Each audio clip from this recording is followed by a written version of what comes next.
big week in Davos. An awful lot going on the world stage, as we were just saying. Lots of world leaders are going there. It's the first full day of the World Economic Forum. One person who's not going to be there, though, is Keir Starmer. For now, at least. Let's get out because Paul Kelso's there for us and can speak to someone with a great perspective on what is or isn't going through the president's head at the moment. Paul, over to you. Yeah, that's the key question, Wilf, here in Davos. Whatever the plan was for this week, they were always looking forward to Donald Trump arriving, but whatever the agenda was, he has upended with these threats to levy tariffs on some of the US's closest historic allies. That will be the focus of attention here, both publicly and privately. We have some of the major European players, not Sir Keir Starmer, but the President of the European Union, Ursula von der Leyen, will be giving a speech mid-morning here, where publicly at least, she can set out where the European Commission is thinking is at on what retaliation might look like and how they want to handle this incredibly tricky diplomatic moment. Emmanuel Macron, the French president, will speak after her. Of course, some of his direct negotiations with Donald Trump have been published by the President of the United States this morning, remarkably, although perhaps not so remarkable for this president, on his Truth Social account. Details of private conversations. Again, we'll hear President Macron publicly, but all of them will be trying to second guess what the president of the US is thinking as he prepares to arrive here. One man who will have a better sense than most is Anthony Scaramucci. Many of you will know, worked for the president briefly, has been a very keen critic of him. Anthony, what is going on right now with this president's move? He's a reality television producer, and so you create conflict, you create drama, some level of histrionics, and then you have a climactic situation where it goes away. And so I think that's going to happen. I think people are going to be surprised by him this week, where if you remember the way he treated Mayor Mondani when he entered the Oval Office, I think it's going to be a little bit of that. You'll probably see a Trump charm offensive, primarily because nobody's expecting that. And so that's sort of the reflexive contrarianism that's part of his nature. If we go back to the start of this, when you saw tariffs as the weapon here and Greenland as the prize, did you see this as a really serious moment, or do you think this is the start of a negotiation? Listen, I don't see it as a serious moment. I mean, it would be a cataclysmic thing to do. And I've met with several of the congressional leaders here who are dead set against it. And so it's more of a positional bargaining thing for him, but it's also he wants your eyes and ears on him.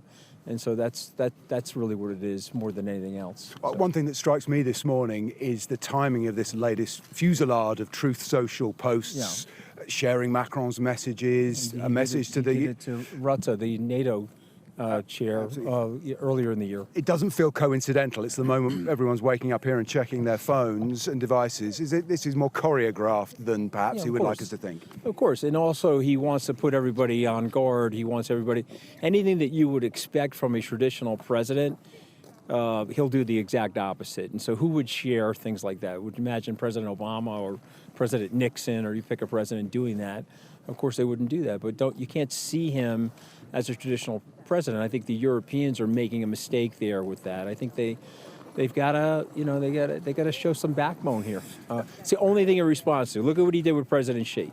On April 2nd, quote-unquote Liberation Day, he was going to put a hurt on the Chinese. He said, well, you know what, we got all the rare earth minerals, and we're making all your pharmaceuticals. And he walked it back to the point where he's giving them the chips from NVIDIA.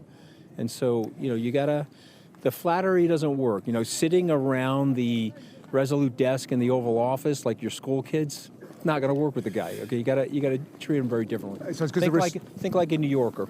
Okay, because the response has been very old school. It's been guarded. We're going to hear speeches. There's going to be bilaterals between.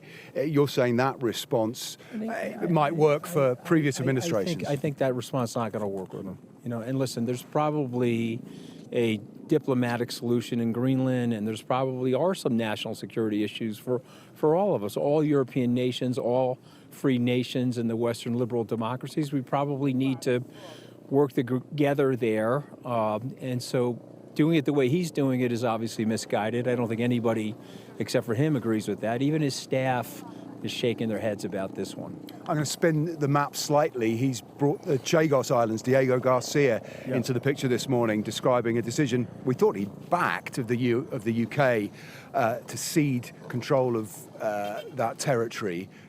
He's calling that misguided, calling it a stupid decision this morning. Again, how much of a worry should that be for the UK?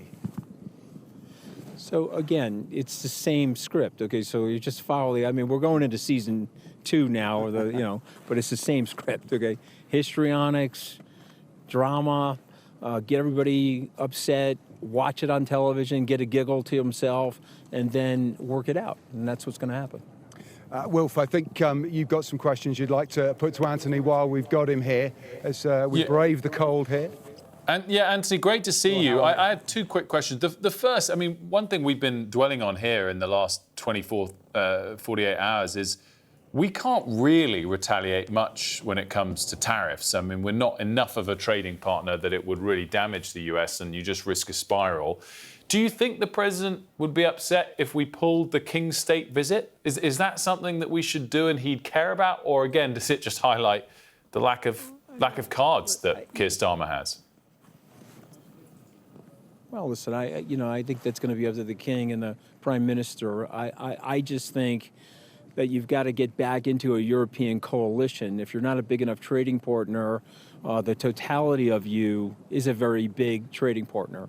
And, it's been very wise for Europe not to respond with reciprocal or retaliatory tariffs.